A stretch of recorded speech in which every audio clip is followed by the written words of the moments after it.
everybody, welcome back to my channel. My name is Tori Brame. Thank you for being here. So, I'm 33. I just had my 33rd birthday, which is harder to say than I expected. And I've been through some stuff in my life. And I've been bedridden. I've been through a divorce. I've been through countless moves.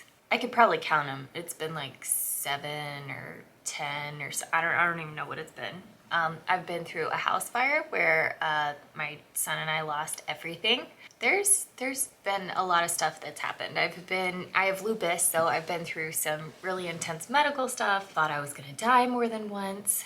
Been through some pretty good bouts of depression. So now that I'm 33, between me and my boyfriend, we have 4 kids. Recently, I've been thinking a lot about this study that I heard about, and it's called the happiness U-curve. The study was done by Galambos and colleagues.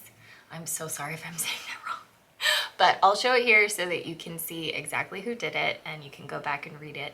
But basically it showed that midlife was the time when you're not happy. The happiness U-curve, it almost looks like a smile, which is extremely ironic. But basically, between the ages of 30 and 50, your average happiness is a lot lower. Now, what is usually happening during that time is people are working really hard on their careers. They might be going back to school for their masters. If they have children, the children are probably young. And there's also a lot of social comparison. It's like, do you have a house? Do all your friends have a house? How many kids do you have? How many kids do you want? It's kind of the time where your life shakes out. Like up until 30, you have all these grand plans of what your life is gonna be. And then from 30 to 50, that's when it's all happening. So all those things are very stressful. You're doing a lot of things. You're roped into a lot of things that you don't necessarily want to be doing with your life, like dishes. I don't know anyone who gets up in the morning and is like, you know what? It's a Saturday. I can't wait to load up that dishwasher 3 times, which I do almost every Saturday. You don't really get any time to yourself, and the time that you do have to yourself is usually packed full of so many things that you want to get done that you'll never reach the bottom of the list. And that can be pretty depressing. There's a lot of joy suckers that happen during that time, just because there's so much during that time that you're trying to fit into your life. Usually by 50, if you have kids, the kids are older, or they're even out of the house. But the interesting thing about this study is that when they asked people who were 50 and older what the happiest points in their life were, they said it was the 30 to 50 time. So those were the times that people had the fondest memories of. But when they surveyed people in those times, they were miserable, they were stressed out, they were depressed. Now, before I talk any more about that, I want to move on to another study they did. This study was on lottery winners and accident victims. This was done by P. Brickman and colleagues. Now, in this study, they followed people who had been in accidents that caused paraplegia, and then they followed lottery winners. Now, obviously, when somebody finds out that they're going to be paraplegic for the rest of their lives, their happiness is going to go down. And when somebody wins the lottery, their happiness is going to go up. However, what they noticed was that the overall happiness of lottery winners did not stay up a year after the study. And the overall happiness of those with paraplegia did not stay down a year after the study.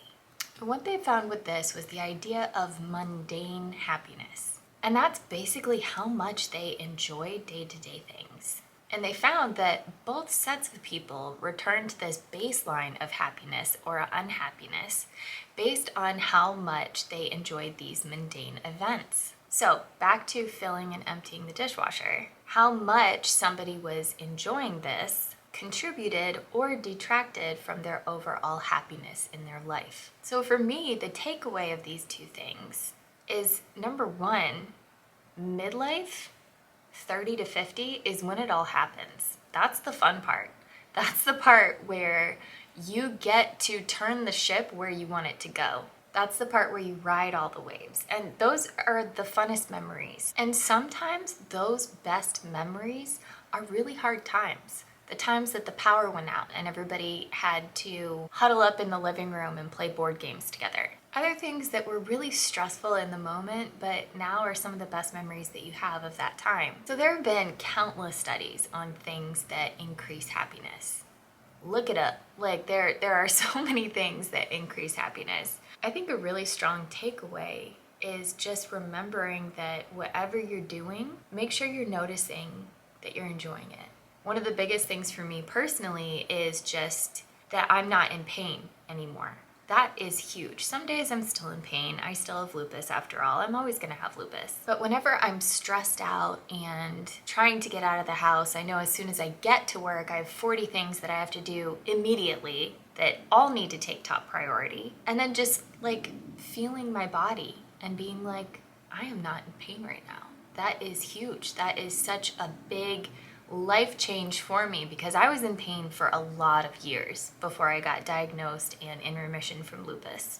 Another thing, like 4 kids in the house, all screaming my name and all needing different things immediately and all worried that I'm gonna forget to get their thing. Stressful, not fun, but remembering in that moment how fun it really is, how fast they're gonna grow up, how much I miss them when they're gone. My boyfriend and I do both have split custody, so we do have a couple weekends a month where there's no kids in the house. And also focusing on how much you enjoy the person you're with if you are in a relationship. Like one thing that I really love about me and my boyfriend is that it's hard for us to watch a show together because we keep pausing it because we have something that we want to talk about. And so I would say it's pretty rare that we get through an entire 40-minute episode of something without pausing it at least once to tell each other a story or to explain something that it made us think of or something like that. In all of those things, you can focus on how stressful something is, how much your partner drives you crazy, how much you wish that they would be X, Y, and Z, but they're not. You can focus on how difficult it is to have the number of kids you have,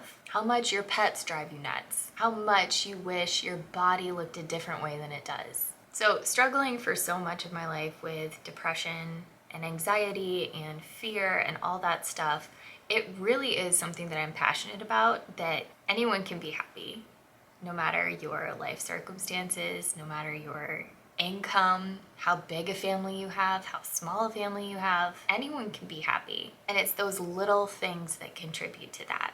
And a lot of it is just focusing on what you like instead of what you wish was different. And sometimes there's a little bit of magic that just happens when you start focusing on what you like, and the things that you wish were different start to kind of resolve themselves. So thank you guys so much for being here. I hope today you can go on and focus on some things that you like about your life. And if you would take a second, just drop a comment below telling me what you are liking about your life right now. Thanks for hanging out.